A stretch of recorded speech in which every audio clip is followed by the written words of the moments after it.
Em nome do Pai, do Filho e do Espírito Santo. Vinde, Espírito Santo, enchei os corações dos vossos fiéis e acendereis o fogo do vosso Espírito e renovareis a face da terra. Oremos. Ó Deus, que instruíste os corações dos vossos fiéis com a ajuda do Espírito Santo, fazei que apreciemos retamente todas as coisas segundo o mesmo Espírito e gozemos sempre da sua consolação, por Cristo Senhor nosso. Amém. Ave Maria, cheia de graça, o Senhor é convosco. Bendita sois vós entre as mulheres, bendito é o fruto do vosso ventre, Jesus. Santa Maria, Mãe de Deus, rogai por nós, pecadores, agora e na hora da nossa morte. Amém. Glória ao Pai, e ao Filho, e ao Espírito Santo, como era no princípio, agora e sempre. Amém. Em nome do Pai, do Filho e do Espírito Santo. Uma saudação amiga para todos vós que nos acompanhais semanalmente neste programa A Luz da Fé. Sou o Padre José António Andrade, da Arquidiocese de Braga, e caminho convosco, comentando aos poucos o nosso IUCAT, passo a passo, agora através dos sacramentos, como já fizemos anteriormente com o Credo. Queria chamar a vossa atenção para esta coleção de IUCAT, e ao falarmos no sacramento da confirmação, seria importante também dizer que há estes subsídios, entre outros, né? Há sempre muito material, graças a Deus, mas esta coleção IUCAT publicou estes dois materiais para a preparação mais próxima do Crisma. Portanto, nas nossas paróquias podemos usar este material que tenho entre mãos para os adolescentes ou jovens, este para o catequista, digamos, poder-se orientar, onde naturalmente as catequeses são muito mais baseadas sobre o Espírito Santo.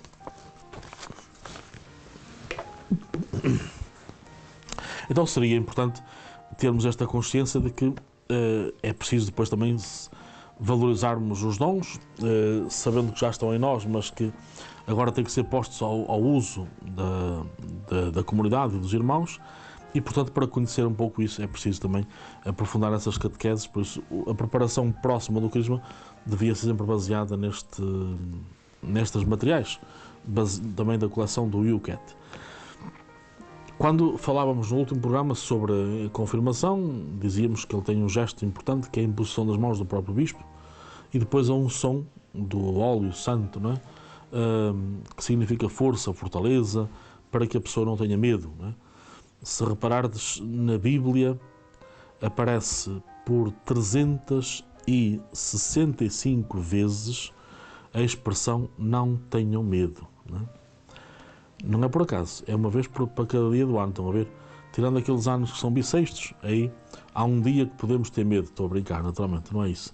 Mas é uma expressão bíblica muito frequente, não tenham medo, não tenhas medo, não é? Foi também assim que o saudoso Papa João Paulo II, agora São João Paulo II, começou o seu pontificado, não é? Não tenham medo, abram e escancarem as portas a Cristo. Portanto, apesar do mundo ter dificuldades, ter problemas, a sociedade está cheia de dificuldades, nós somos de Cristo, e Cristo, que nos habita, que nos fortalece, não pode ser motivo de medo nenhum. E reparem que é próprio da juventude, e por isso é que este sacramento se celebra na juventude. Dizia, é próprio da juventude ser dinâmica, ser aventureira, até mesmo arriscar muitas vezes. Então, o próprio catecismo dá-nos este exemplo muito bonito, não é? Quando está a acontecer um jogo de futebol, o treinador precisa de substituir algum jogador, ou porque um está mais cansado e tem que o poupar para outro jogo mais importante, ou porque um tem uma lesão. Então ele manda aquecer, dá sinais a um dos seus jogadores, aquele que ele acha mais indicado para aquele momento, começa a aquecer. E quando chega à altura da substituição, o treinador como que acompanha o jogador até junto do campo e, batendo nas costas, vai, né? Vai, tem força, não desanimes. Ou seja, o Crisma é como que seja Deus a enviar-nos, né? A dar-nos uma palmada nas costas, podes ir, não tenhas medo, estás preparado para testemunhar a beleza da tua fé. Então reparem, é um ponto de partida para uma vida de testemunho, né? De poder dizer com a própria vida, com a alegria juvenil, com o dinamismo juvenil, com a irreverência juvenil, mas é tempo de dizer ao mundo Cristo é tudo para mim. Isto é que é testemunhar Cristo. Não é? Claro que não é repetir esta frase até à saciedade, não é? Mas é dizê-lo com as convicções, com a própria vida, pois se eu sou um jovem que vou à missa dominicalmente, eu estou a dizer isto. Cristo é tudo para mim, não é? Se eu sou um jovem que me confesso regularmente, eu estou a dizer Cristo é tudo para mim. Se eu sou um jovem que rezo, então estou a dizer isto. E é importante também porque, como sabemos, as pessoas têm de uma forma geral, temos uma tendência para o negativo, não é? E, portanto, para as notícias mais negativas, para os acontecimentos negativos, não é? Até reparem que começam a aparecer canais de televisão que só dão notícias negativas, não é? É importante, isso não é correto, porque qualquer órgão de comunicação social tem que apresentar tudo, não é? O que é bom e o que é menos bom. E se calhar às vezes exagera-se acentuando demasiado o que é negativo, não é? E esquecendo depois, passando pelas brasas, aquilo que é mesmo positivo. Mas de facto é a missão da comunicação social informar e formar bem, como sabemos, com valores, mas dizia que nesta perspectiva, apesar de muitas coisas más que vão assolando a sociedade, há uma coisa muito boa, não é? Mesmo acontece aqui em Portugal. Jovens universitários que às vezes não tinham qualquer, digamos, iniciação cristã. Não é de admirar que haja muitos jovens, mesmo sendo já jovens, que não sabem rezar o Pai Nosso, por exemplo, não é? Isso acontece hoje com muita frequência. Há jovens que procuram os seminários, mas não sabem rezar o Pai Nosso, não é? Isso não é o fim do mundo, mas é um sinal dos nossos tempos concretos, não é?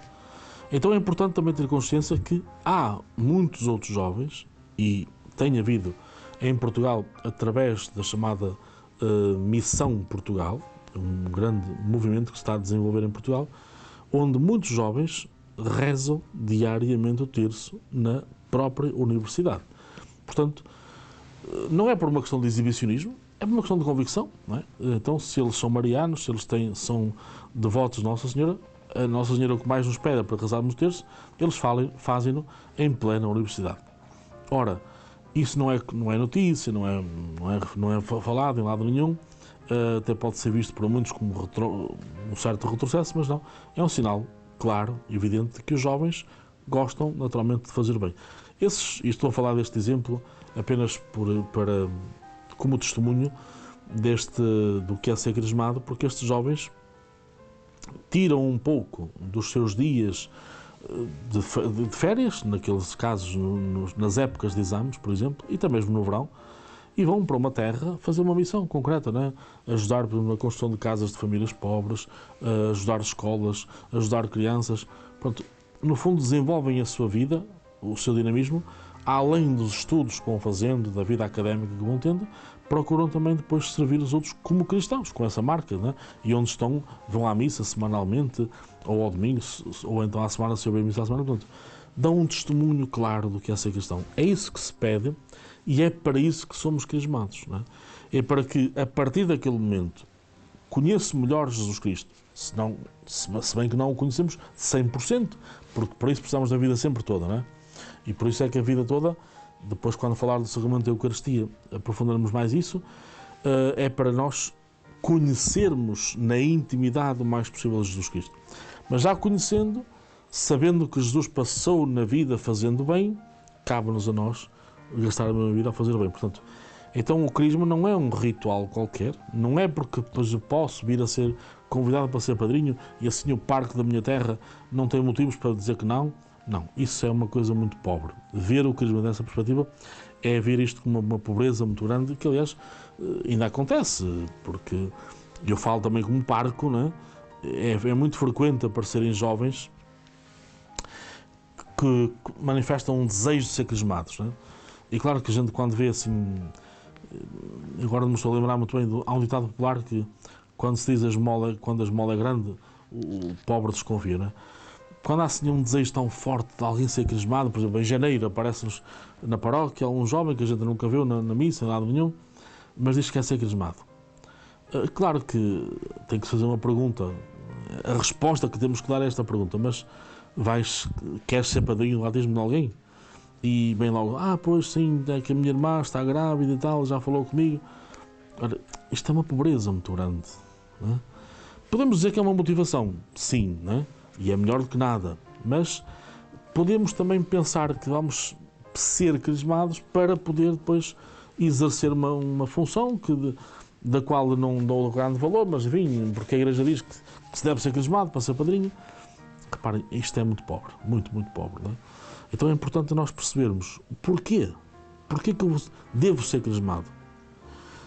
Eu dou muitas vezes como exemplo, eu sou crismado e não sou padrinho de ninguém.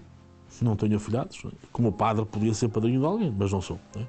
Também como não tenho irmãos, não tenho sobrinhos, não tenho, portanto, não tenho essa, não exerço esse ministério, esse munus de ser padrinho. Mas nunca me passou pela cabeça, quando me preparava para ser padrinho, para ser crismado, vir a ser padrinho. Portanto, não é isso que estava em causa, era ser crismado. E até me recordo que, depois da celebração do crisma, dispôs-me perante o meu par que, se precisasse de catequista, estava disponível. Portanto, este ser crismado para a missão, para testemunhar Cristo, né? Isto faz todo sentido. E, naturalmente, podemos assim ajudar outros jovens a despertar o mesmo, quer dizer, através do bem que se vê fazer, daquela alegria, daquele entusiasmo, né?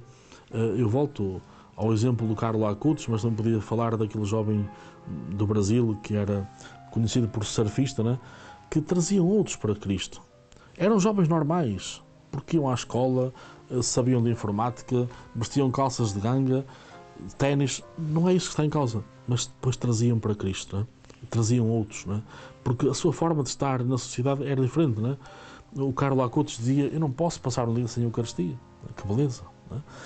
Então isto significa que quando nós somos cristãos por convicção, nós vamos sentir necessidade também de atrair para Jesus outras pessoas. Então, ser crismado, a importância do crisma é para poder ser também uma testemunha mais qualificada de Jesus Cristo.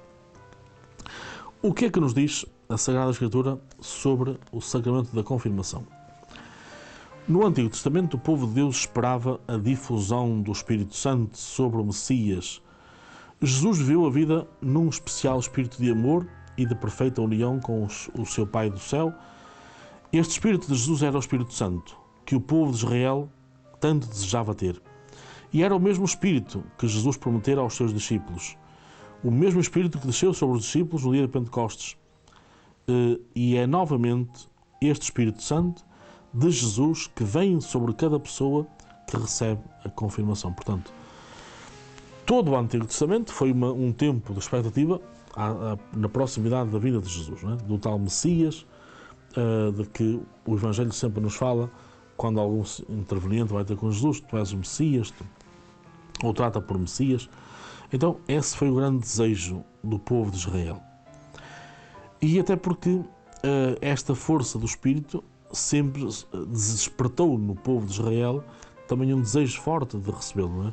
Recordamos quando Moisés já não podia conduzir o povo de Israel e pede a Deus que o ajude, e Deus ilumina, dizendo, escolhe 70 anciãos, a quem eu também dou a parte do teu Espírito, para eles poderem orientar e organizarem o povo e governar este povo, não só sendo tu sozinho, mas também com esses colaboradores. Então, como que o Espírito que estava a animar Moisés para aquela missão, agora é repartido, sem diminuir em Moisés, naturalmente, a capacidade e a força, mas para aqueles 70 homens, né? Portanto, houve sempre este desejo grande, já no Antigo Testamento. Depois, quando Jesus parte, e basta vermos nos capítulos, desde o capítulo 13 ao 17 de São João, onde nós temos os textos sobre a Eucaristia, a paixão, a despedida do Senhor. Então vemos como Jesus fala muito no seu Espírito, que quer dar aquele que é o Paráclito, que se pode também definir como um advogado, aquele que nos defende, aquilo que é força, que é vento, que é ruá, que nos impele, não é? E basta ver os apóstolos que, de facto, a partir desse momento nunca mais tiveram medo, não é? E tantas vezes foram maltratados, tantas vezes foram aceitados, presos. O medo nunca os paralisou. Quando aparecia um obstáculo, não era o fim de tudo, era uma nova oportunidade. Portanto, então este Espírito Santo, este dinamismo, este ruã, né, esta força que vem de dentro, leva a pessoa a agir. E não só os apóstolos temos tantos exemplos de cristãos bem conscientes, bem dedicados a esta causa do Evangelho, como os próprios Papas, não é? Todos os Papas que nós conhecemos, apesar de serem homens já, exceto São João Paulo II, começou o seu pontificado com 58 anos, todos eles, apesar de já terem uma idade avançada, quer João XXIII, quer depois mais próximo de nós, Bento XVI e agora Francisco, todos eles, apesar da idade avançada, repito, têm um dinamismo muito forte, não é? Uma coragem, uma ousadia de propor, a novidade, portanto. Então isto significa que não é alguém que se deixa orientar apenas pela sua cabeça, até porque nas idades mais avançadas, não é? Pressupomos nós, há mais cansaço, há mais, digamos, desânimo, não é? Ou não, mas é o contrário, portanto, quem vive segundo o Espírito Santo, mesmo com muita idade, mesmo cansado fisicamente, está sempre em movimento, sempre em dinamismo, sempre a surpreender pela positiva. Então reparem, se isto acontece mesmo em pessoas de idade, quanto mais nos jovens, não é? Então ser crismado na juventude e mesmo na adolescência é o ideal. Não é? Para quê? Para se poder gastar a vida, não é? Normal, uma vida normal, não se pede a ninguém que tenha uma vida anormal, mas sim normal no sentido dia-a-dia, os que têm vocação para o casamento, ou para a vida sacerdotal, ou para a vida religiosa, mas depois quem tem para o casamento tem que ter uma profissão, tem que ter uma vida social. Essa vida normal, mas marcada pela beleza de Deus, não é? Pela força do Espírito Santo. Então as pessoas vão gastar a sua vida, as suas energias, a fazer o bem, a ser uma referência para os outros, a ser como que uma espécie de luz que ilumina melhor. Portanto, então, ser crismado é ter esta consciência de que Deus nos dá, ainda hoje, a beleza e a força do seu Espírito. O que é que poderia acontecer neste sacramento? Diz-nos o Catecismo. Na confirmação é marcado na alma de um cristão batizado um selo indelével e eterno que só se pode receber uma vez. O dom do Espírito Santo é a força do alto em que esse cristão realiza a graça do seu batismo, ao longo da vida, como testemunha de Cristo. Portanto, o que acontece naquele momento, podemos dizer que é fazer como um acordo com Deus, não é? O confirmado diz: sim, eu creio em ti, meu Deus, dá-me o teu Espírito Santo para que eu te pertença totalmente. Nunca me separarei de ti e te testemunharei com o corpo e com a alma durante toda a minha vida, em obras, palavras e bons e maus dias. E Deus diz: sim, eu também creio em ti, meu filho, e dar-te-ei o meu Espírito, até a mim mesmo. Pertencer-te-ei totalmente, nunca me separarei de ti, nesta e na vida eterna, estarei no teu corpo e na tua alma, nas tuas obras e nas tuas boas palavras. Mesmo que me esqueças, estarei sempre aqui em bons dias e maus dias. Portanto, reparem, ser crismado é uma espécie de compromisso, não é? Que nós fazemos com Deus e que Deus faz connosco, logicamente, não é? Enquanto que o nosso compromisso é muito mais pobre, não é? É pedirmos sempre a ajuda de Deus, pois que nos fortaleça a alma e que Deus nunca se separe de nós, e como que Deus responde: sim, nunca me vou separar de vocês, estarei sempre convosco todos os dias, como já dizia no Evangelho de São Mateus, no final de São Mateus, não é? Mas também quero que dês testemunho de mim por palavras e por obras. Portanto, cá está. Conhecer estas verdades não é para ficarmos apenas nelas. Conhecer, está feito. Conheci, já sei, conheço o catecismo, arrumo tudo para lá. Não. Conhecer para viver. E viver ao jeito de Jesus Cristo, não é? Com esse dinamismo próprio, que é fruto do Espírito Santo, não é? Que são dons que Deus dá. Reparem, são dons para me pôr ao serviço dos outros, não é? Deus dá. Deus não nos vende nada, não, nem nos empresta com o sentido depois de receber com juros, não. Deus dá-se, sem reservas, não é? Então dá-nos. Porquê? Porque a pedagogia de Deus sempre foi esta: chegar às pessoas através de outras pessoas, não é? E por isso o Antigo Testamento teve lá esta preocupação.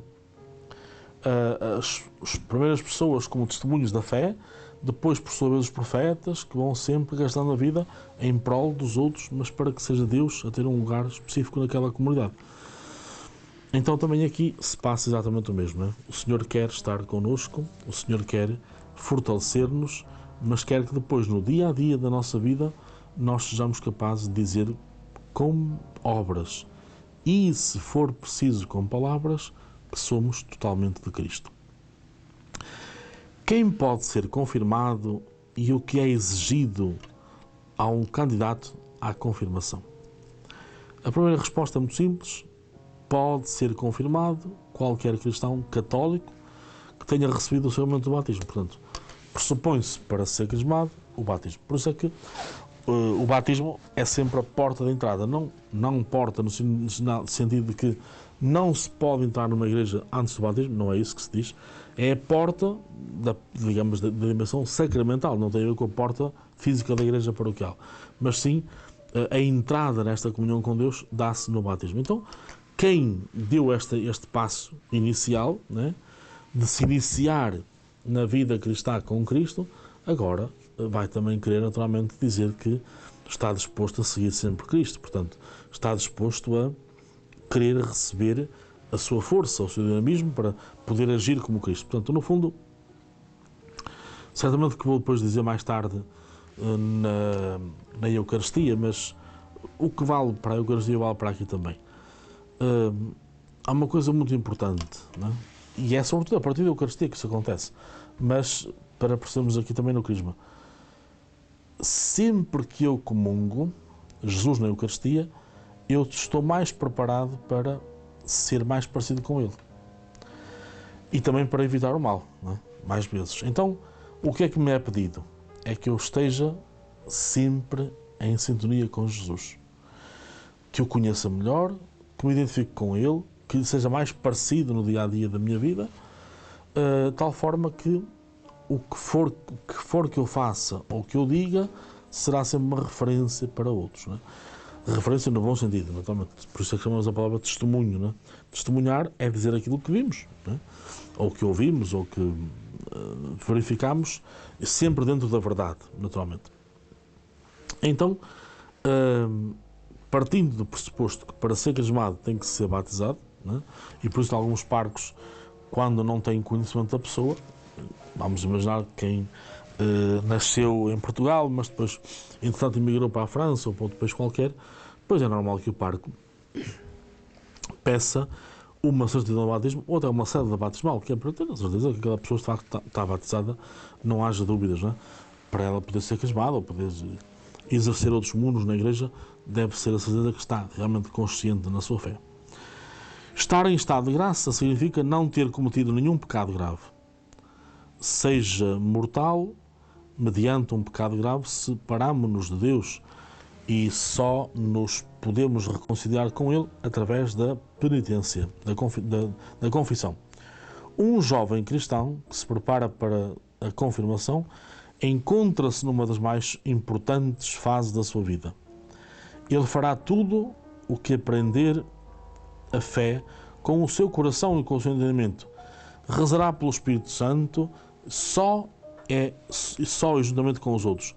Reconciliar consigo mesmo, com as pessoas, e do seu seio e do seu meio com Deus está através do sacramento da penitência, que também aproxima de Deus quando se cometem pecados mais graves. Portanto, esta comunhão com o Senhor está sempre na medida em que eu sou capaz de reconhecer os meus limites, as minhas fragilidades, e depois, naturalmente, Deus possa trabalhar em mim, logo a começar pela penitência, não é? Quando me confesso bem, quando me reconheço pecador, então Deus dá-me essa graça de eu poder agir sempre em seu nome, pessoal. E por fim, quem pode confirmar, quem é que preside a este sacramento? É habitualmente reservado ao bispo da diocese, ou outro bispo, naturalmente se for dialogado com o bispo da diocese, mas tem que ser um bispo. Por razões pastorais, o bispo pode incumbir determinado sacerdote de o celebrar. Portanto, vamos imaginar, agora não acontece muito isso, mas quando tínhamos celebrações de crisma com 500 pessoas, ou então 2000, já aconteceu, um bispo sozinho a crismar seria demasiado demorado, não só para o bispo em si, que se cansava muito mais, mas para a própria Assembleia, né? A Assembleia que esperasse por o crisma de 2.000 pessoas, como já aconteceu, no Jubileu do Espírito Santo, na preparação do Jubileu do ano 2000, então é importante delegar. E o bispo pode delegar num padre, né? Pode delegar no pároco daquela paróquia, pode delegar num outro padre para ajudar a crismar. Mas o ministro do sacramento é o bispo. Do batismo é o padre, ou o diácono, ou qualquer leigo, devidamente preparado, isto é, que faça com a intenção da própria Igreja, mas aqui no crisma tem que ser sempre naturalmente o bispo, não é? Ou deve ser sempre o bispo. Em casos excepcionais, delegando num padre, mas também é importante, como aliás iremos ver ao longo dos sacramentos, em caso de perigo de vida, vamos imaginar um jovem que sabe que ou teve um acidente, ou tem uma doença que não vai ter cura, pode pedir ao pároco que lhe dê o crisma. E em perigo de vida, né, o próprio padre pode crismar aquela pessoa, mas só em riscos de perigo de vida. Caso contrário, pela normalidade das coisas, é sempre o bispo quem confirma, assim como só o bispo pode ordenar, né? Aí já não há nenhum padre pode ordenar ninguém, nem diáconos, nem padres, porque é a missão do bispo que tem a plenitude do Espírito Santo. Mas então ficamos conscientes disso, porque o bispo? Porque, no fundo, também está a confirmar na fé e está a dar aquela palmadinha nas costas que dão o treinador aos jogadores, não é? Olha, caros jovens, ide agora, saí para o mundo concreto da vida, dai testemunho de Jesus Cristo, fortalecei exatamente o mundo com esse vosso testemunho. Portanto, no fundo, o bispo, como garante da fé, como aquele que confirma a fé, também impele os seus jovens a irem mais longe. E assim terminamos as principais referências ao sacramento da confirmação, ou crisma, confirmar o que já aconteceu no batismo e fortalecer com o óleo santo, que é sempre o sinal da fortaleza, não é? Da capacidade de não esmorecer, não se deixar inquietar. Então o Senhor quer nos dizer que devemos valorizar mais o sacramento da confirmação, que há muito tempo já celebramos, nós, adultos, mas que outros estão a preparar-se para celebrar, e nunca celebrar este sacramento apenas porque vou ser preciso para isto ou para aquilo. Não, vou celebrar para ser cristão, mais consciente, mais convicto, ser imagem de Jesus neste mundo concreto. Vamos pedir a bênção do Senhor que seja derramada sobre nós, para podermos também então agir segundo a sua vontade. Deus Todo-Poderoso vos abençoa, em nome do Pai, do Filho e do Espírito Santo.